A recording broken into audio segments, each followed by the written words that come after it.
welcome to QI, where tonight we're on lethal form. Let's meet the death-defying Sandi Toksvig. The death-denying Jason Manford. The death-dealing Bill Bailey. And the drop-dead gorgeous Alan Davis.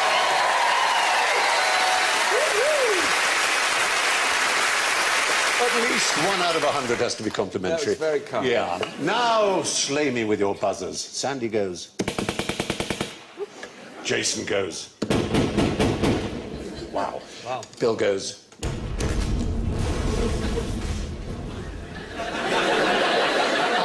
Alan goes. Bang, bang, you're there!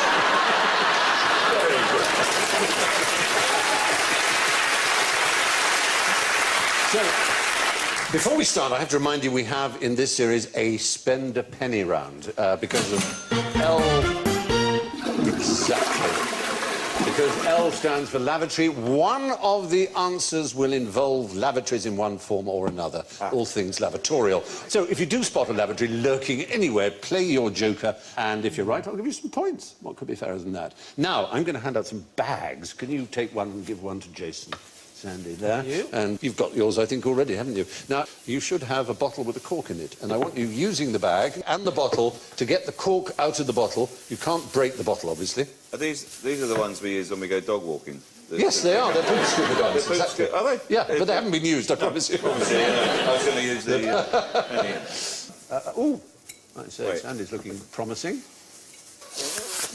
That's definitely the right idea, is to blow down the bag, but try, I think you need a little bit more down the bottle. More, right. as much of it as you can get. You might use your pen to push, as long as you don't that's a good tear idea. the bag. Oh, it's exciting. I don't know what I'm doing. No. All right, that's my catchphrase. I'm just copying what Sandi's doing. Sandy. Oh, Sandy, yeah. Line it up. If you can line it up, it's going to go, I think. If you can, it's so close. Oh, no. Look, we'll show you. One of our researchers, Zara, she managed to do it, and we shot her doing it, so have a look. Shot her. Watch. There she goes. If you succeed, we will have to shoot you. There she goes. And actually just blown up it. A little bit. There it goes. There. Well done, Zara. Now. Oh, nearly. Oh, nearly. You didn't blow enough to provide enough suction. That's the key. Oh, is you it? have Get the bag. The bag. Don't panic, Mr. Mannering. Blow the bag. Blow the bag. We used to blow the Get it bag. out. We'll get it out, Mr. Mannering. We'll blow the bag. Don't worry, Mr. Mannering. Stephen, it's there. You've got it. Don't panic. We'll blow the bag, sir. See if you can do it. I don't know what I'm doing. Yeah. We don't want to stretch the... I think it's there. You've got it. Yes!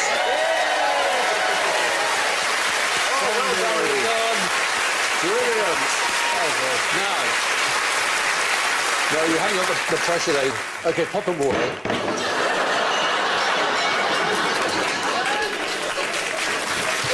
Very much one way to do it. It can't be done. No. But what's really interesting about this is how will this save possibly millions of lives, this trick? It's not to do with the stent thing, is it? Is it when they blow up a little balloon? No, into it's your- not. It's People getting corks trapped. It's not really going to save that many lives. It might save a lot of distress Yes, to that's people what I who mean. want a cork out of a bottle, but Is it's it- not really. Is it inside something the else? penis? Can we just clear that up? No, it isn't. Is it up the bum hole? In the ear. In the ear hole? People sticking corks in their ear. No. Is it a This- common condition? It is, in the third world especially, a very common condition and one that causes millions of deaths a year. And that's childbirth fatalities because of breech births and being stuck and so on. And it took an Argentinian mechanic who saw a video clip of the trick. His name was Jorge Odon, and he thought, that would be really good. No, Jorge. It was Corky. Jorge. George in Spanish. Yeah, okay, I like so that. His name was Corky. Corky Odon. And he thought that would work on babies. There's already a sucker is used. Yes, but I just want to be clear. So you're having trouble giving birth, and a mechanic comes along with a plastic bag, pushes it in, and then goes, "I'm just going to blow." That's pretty much... Don't worry, I've seen a video. It's exactly fine. what It's on YouTube. That's what happened. And the obstetrician he showed it to thought that he was on some hidden camera show and that it was a trick and that he was going to be made an idiot of. But he realised that it was a fantastic idea. Because before then, do you know the device that is used to try and pull babies out? Or the forceps. Well, the forceps is the really old one. It's But like the a more plunger. common one now is the one on the right. It's a sort of a sucker thing. It is a isn't sucker, but it has a particular name. Ventouse. What's the other one being shouted? Kiwi. You call it a kiwi? Yeah. Oh. It's seen a midwife. Oh, really? Well, then we bow to your superior Yes. knowledge. Midwifery is a good thing. Midwifery, it sounds a bit like a sort of not very noxious fart, doesn't it? Midwifery. Jolly. Can I just say, Stephen, you were up until then being so sensitive. Yeah. Your job sounds like a fart.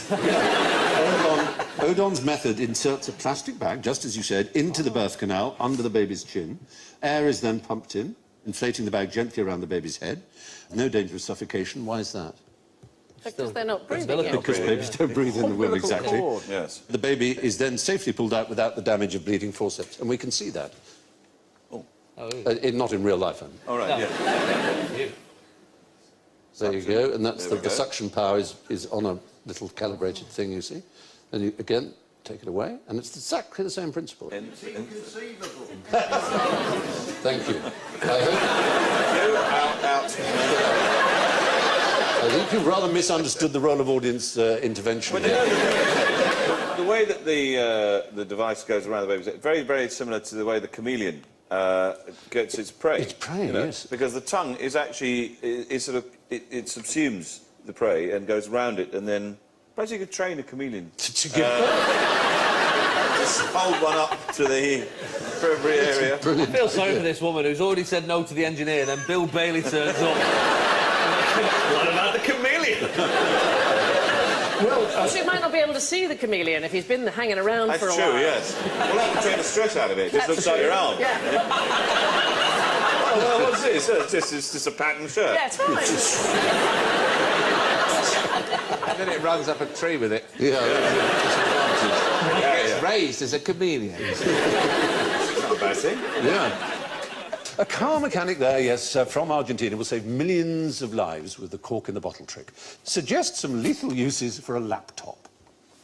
Oh, some Smart leaf. bombs, guiding smart bombs. Yeah. Hitting people over the head. Damn it, Chloe. Yeah. That was like he was in the room. Just happened to have been working with him, that's all. Please. Is he nice? Please tell me he's nice. He's an incredibly nice guy. He really is. Everyone adores him on the set. Kiefer, this is. Kiefer. Yeah. Kiefer? Kiefer. Kiefer, yeah. Oh, Kiefer. Oh, yeah. What's he doing? Anyway, he's always on laptops. I don't know what you're talking My about. favourite when he talks Oh, about 24. Oh. when he talks about parabolics. That was where are the parabolics? I'm like, have you seen parabolics? That's what it sounds like. Parabolics. Is it still going now, 24 then? Yes. I mean, I played the British Prime Minister. What kind of Prime Minister were you? Well, it was Sage. non-specified in terms of party. But we're very like sage. almost every Prime Minister we've had for the last 2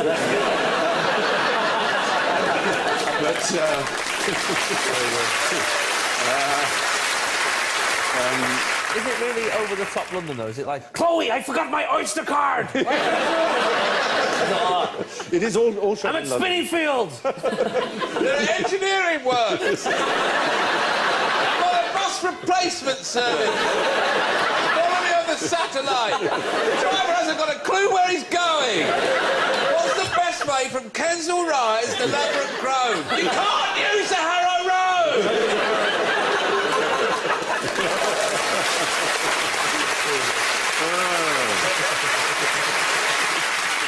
I've forgotten what the question was. Oh yeah. Yes, lethal uses for All right, a so hitting laptop. people over the head. You can leave it on the rear parcel shelf of a car, and you stop too quickly. Then, Yeah. You know.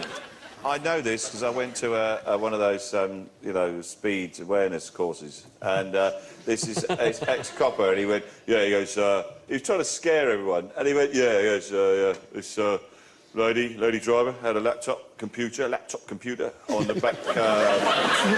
Mel Smith was in It was. He talked like that. He had a laptop computer on the back. It's very Mel Smith. On the back shelf, and she stopped too quickly, took her head clean off. took her head clean off, like a clean knife off, through isn't butter. it? And there was a dear old lady next to me who'd been caught doing 31 miles an hour in a built-up On area. a tiny little scooter thing. On a moped.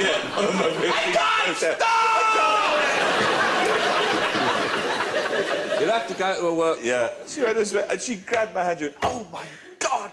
like that. And of course, I can't imagine it. No, actually, we're in Australia, and it's a program that's written on a A computer. virus. It's nothing to do with the Wi-Fi, is it? Is that... Do they No, not? no, it's a specific program written by a specific person in order to help someone do something that will end their lives. Is it some euthanasia It's a thing? euthanasia program, yes. There's an Australian doctor called Dr. Death, obviously, as they always are, and he's rigged up this injection system to a laptop, and you have to answer 3 questions. You have to be sane and smart enough to answer the 3 questions, yes, positively. Do you know what they are? Yes, I have them for you. OK. 1. Are you aware that if you go ahead to the last screen and press the yes button, you will be given a lethal dose of medications and die? So they're not difficult questions. Also, I thought it was going to be things like... They are. you know, I What scroll year through... was the I Battle scroll- of Cressy? Yes. Yeah. I scroll through a lot of these and just press accept. Yeah. Terms and conditions. I've read them. Terms and conditions. Terms and conditions. The second one is, are you certain you understand that if you proceed and press the yes button on the next screen, that you will die? That's just very clear. Yeah. So you press Then yes you say- again. Yes. Are On you the sure? third screen, You sure? Come on now. in 15 seconds, Have you seen the word you die? will be given a lethal injection. Press yes to proceed. It's that simple. That's heavy, man. Yeah. I suppose it's that if you made the decision, then it's finding the.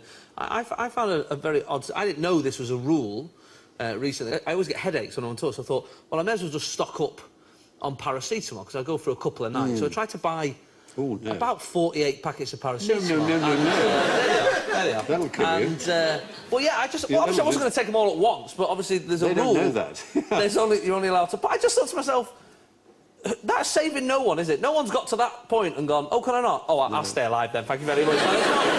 I go into a newsagent's and order a bottle of vodka and they give me a quarter one now. There's bad things about me. Although there was a moment when the woman embarrassed me in front of a queue of people where she said, I can't sell you that many paracetamol. And I went, oh, why? Why is that? She said, it's in case you kill yourself. She said those words to me. And this was my panic. I went, what? But there's a load of freezer stuff in there. Like, that was my actual... That was the logic, you know. Keep me trolley there's some long life milk. Why am I going? Why would I go? Do you think come back? Do you think I'd waste that?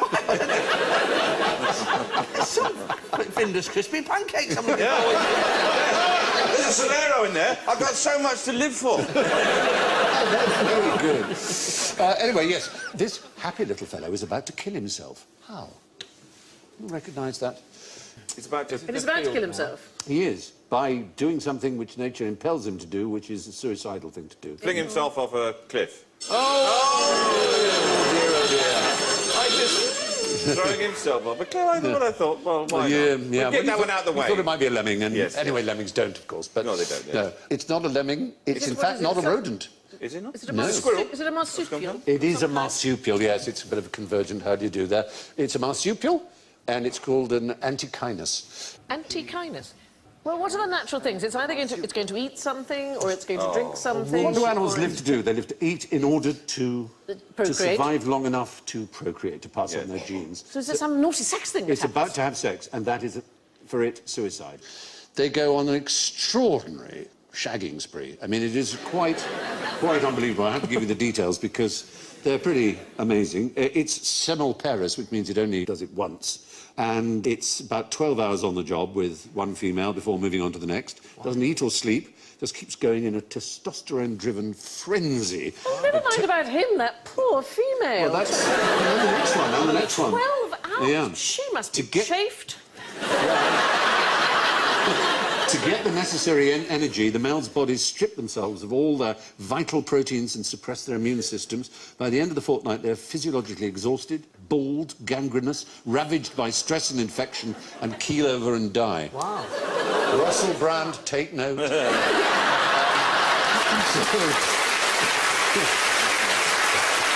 It's pretty grim. That sounds like Henry VIII at the end of his life, doesn't it? Somewhat. It is, you bet. Does this happen only once, then? Yes, semel parus once is So semel they're is dead once. before the children arrive, Very much so, and that some people think may be the reason. that just in to fact, get out of childcare. Yeah. I never thought of it. Or if you give it a better gloss, it's in order Food. to leave more food for their Yeah. children. So 12 hours and then another 12 hours? Yeah, this lasts for a fortnight, apparently. Yeah.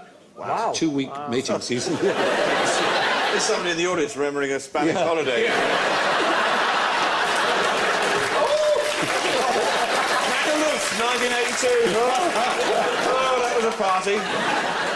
Now, if you had to fight a duel, which weapon would you want your opponent to choose? A, hot air balloon, would that please you? B, a billiard ball? C, a sword? Or D, a sausage? Sausages are fairly non-lethal. You'd See, say I would sausage? think you could get terrible food poisoning Yeah, from the that's what sausage. Yeah, but Well, we do have history on our side, so we can tell a story about the sausage. There was a scientist, a very eminent scientist, who was rather liberal in his ways, who lived in Prussia, and who was the great leader of Prussia, who basically unified Germany and was the what we would call Prime Minister, but he was the Minister-President of Prussia. Bismarck. Von Bismarck, exactly. And this German pathologist, who was called Rudolf Virchow, so opposed the mighty armaments program that Bismarck had started that he enraged Bismarck, who challenged him to a duel. So because he got to choose, this doctor, who was the first man to isolate the pathogen behind pork that had gone off, which is called Trichinella spiralis, said, OK, the weapons will be sausages, one of which would be poisonous, toxic, as you say, with this agent, this pathogen. So he challenged him to a breakfast, essentially. And Bismarck didn't like the idea, so called the whole thing off, which the challenger has the right to do. so it's a sausage roulette. Yeah. Yeah, basically. Sausage roulette. Yeah, but with only two. And so you had a 50-50 chance of dying, so that's a pretty dangerous duel. Sausage duel. So, moving from the sausage to the balloon, the Monsieur Grandpré and Monsieur Depique. We're going to get quite French because you know what they're like. In 1808, there was a dispute between these two over the affections of a young woman. They took to the skies in separate hot air balloons, each armed with a blunderbuss. Depique shot first and missed. He had the first shot and he missed. There's a moment, isn't it? Grandpré then fired at Depique's balloon and punctured it, sending him and his second down to their deaths. Wow. 2,000 feet above Paris. So balloon, pretty damn dangerous. There's only one example of a billiard ball duel that we've been able to discover. That took place between a Monsieur L'Enfant and a Monsieur Melfort. They fell out over a game of billiards, not surprisingly, and so they used what was to hand, billiard balls. Presumably it was carom if they were French. And they decided to resolve their difference by pelting each other, one after the other, with billiard balls. They drew straws to see who would throw first. And Melfort won, and he warned his opponent he would kill him with a one single strike, and he did. Straight between the eyes. Wow. Dead. Wow. Yeah. God. That's... And he probably went, I was joking. I didn't think I'd actually hit you. Why didn't they use the cue? That would have been... Yeah. So, of all the weapons we've described, probably the safest is the sword, because in duelling, all you have to do is get the draw first blood, as the phrase is. So you literally have to pink someone, just give them a little scratch, and it's called off by the second. So, you got him. So, there we are, duelling. Now, why was a pint of best in 19th century Norfolk just what the doctor ordered? Oh. Has it got something medicinal in it? Sure has. Poppies.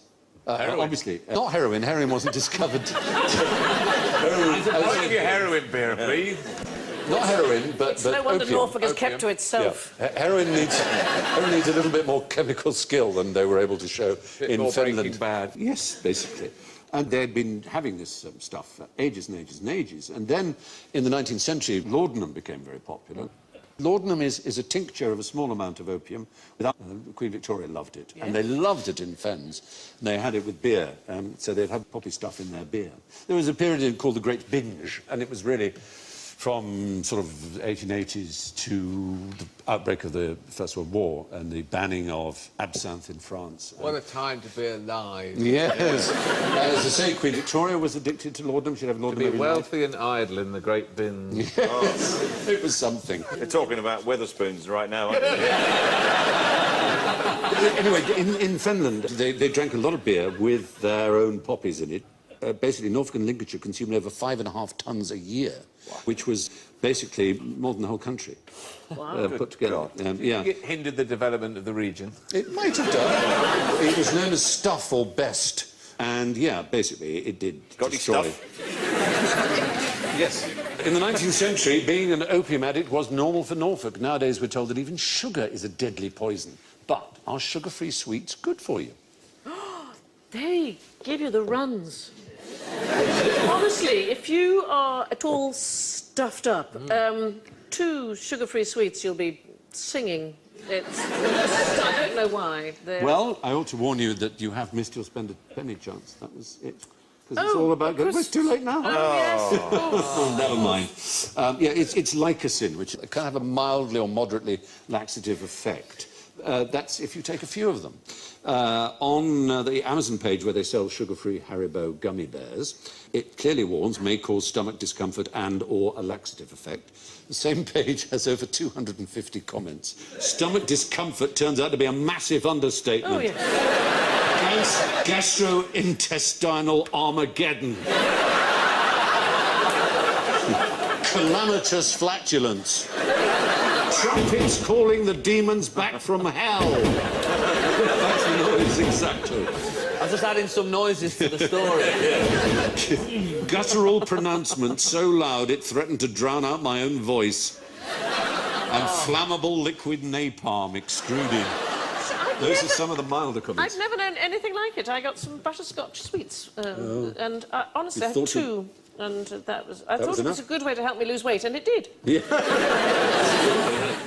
And now for the lethal concoction of toxic misapprehension and venomous disinformation that we call general ignorance. So fingers on buzzers, if you please. Right. Name a non-venomous snake. Yes. The grass snake. Oh, what? We thought you might say that. Well, clearly. Yeah. Somebody's very quick on the timing, otherwise. All venomous, but just not very. Yes. All snakes are venomous. Recent discovery by a man you know you can trust because of his name. He's called Professor Brian Fry. University of Queensland. And in 2013, he showed that even snakes that kill by constriction have venom in them, and it's been repurposed to create a sort of lubricant to help swallow the huge things that constrictors swallow. Wow. But it still contains small quantities of venom. Fry comments, I find that very odd saying that. Their toxins are the equivalent of a kiwi's wing or the sightless eyes of a blind cavefish, defunct remnants of a functional past. And he showed that the world's largest lizard, which is... Komodo dragon? The Komodo dragon, yes, kills its prey with venom, which we all thought beforehand that it was killed with sort of bacteria, that it just basically bit it and it had such disgusting slobber that the thing caught infections. Yeah, but they actually envenomate. It seems so, yeah. The small fangs at the rear of a grass snake's mouth do actually spit out at you, and they'll hiss and they'll strike, and you will get a small itchy infection. Envenomation, as you say. Right. So there you are. That's weird and surprising. There are no non-venomous snakes. They all have venom glands. Now, Alan, would you take a bullet for me? Yes, Steve. Oh, thank you. Very good.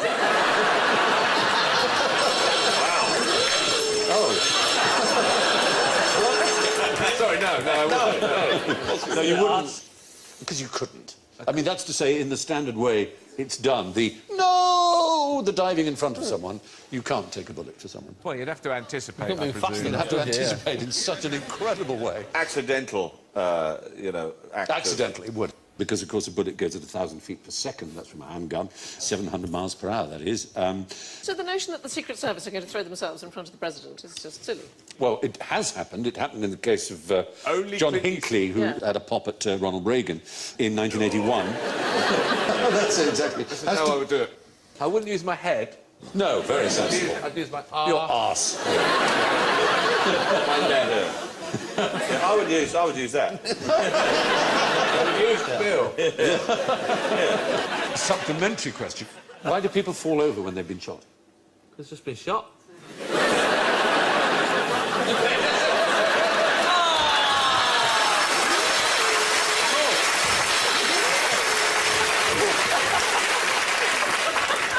No, is the answer. Shock. Because they're dead? A dead person would fall over, obviously, when they've been shot in any way. Not the speed, like the speed and the fact No, that none of those things will knock no? you over. No. No. Yeah, well, Unbelievable. the impact. The impact. What a bad... It's I banged amusing. my head on the fireplace the other day and I fell over. That would do it. Wait, is this a lavatory question? No, we really have. Oh, no, I don't know. Because they've seen it done in movies. Really? So in the Wild West, when they had a shootout, and because they'd never seen a cowboy film, people just carried on standing. Yeah. Most people, when they're shot, don't know they've been shot. Right. We have it on the authority of the FBI Academy Firearms Training Unit that people generally do fall down when shot, but only when they know they have. Right. That's the point. Regardless of bullet caliber or where they're hit, people who've been shot don't know it yet, don't fall over. Unless you were shot and your leg was shot off. And If it was shot off, you would naturally, yeah. There are So- circumstances... There in are which you fall out. circumstances. But books, films and TV have educated us that we're supposed to fall down. That's what we do. Right. Now, is it wrong to eat people? Undergraduate philosophy class. Yes, it is. Depends on the circumstances. It would not have been wrong to eat Hitler, I would argue. I think it's wrong to eat this one. Yeah. Unless that's Hitler. Yeah. Oh, well, yeah, that's a very good ethical point. Are you saying there are some circumstances where it would be... Well, cannibalism is not illegal in Britain. Is it not? Murder is. So to kill someone in order to If eat it's them is frowned by upon. obviously illegal. Dealt with by magistrate. It's certainly... I mean, no, if I had to lose a liver... sorry, not a liver, a kidney. Yeah. Don't lose a liver. No, How don't many lose a livers liver. A liver transplant, maybe. I might give my old liver to someone, say, by all means, fried up with some onions if you want to. Oh, wow. But you can eat placenta, can't you? The People have- placenta is commonly Yes, fried after. yes. Yeah, absolutely. There's a special fork that Yeah. for cannibalism. There's a three-pronged fork, and I've always thought if you saw one laid on a table when you'd been invited, it probably... Yeah. So it's technically not illegal to eat anyone. And so if you were to, you know, at a funeral, you just have a little nibble of Well, the you need the toe. permission. You definitely need permission. As with anything. Why hasn't anyone started, you know, in times of a recession, going, do you know what? I hardly walk anyway. So Absolutely. just have the left one. People in the recession who hardly walk. That's a bad one, isn't it? That is a really bad recession. According to the law, eating people or bits of people is not wrong. Which brings me to the grisly business of the final scores and how interesting they are. Way out. Well, not way out, but slightly last, I'm sorry to say, with -19, is Jason Manford.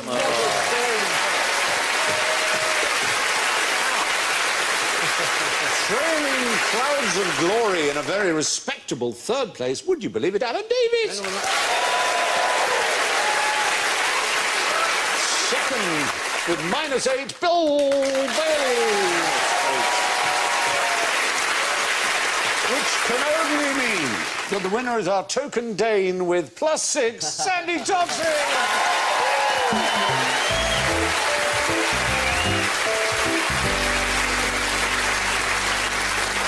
And with that, it's a big thank you and good night from Sandy, Jason, Bill, Alan and me. And we leave you with the last words of the poet Richard Savage, who died in 1743. I have something to say to you, sir. No, 'tis gone.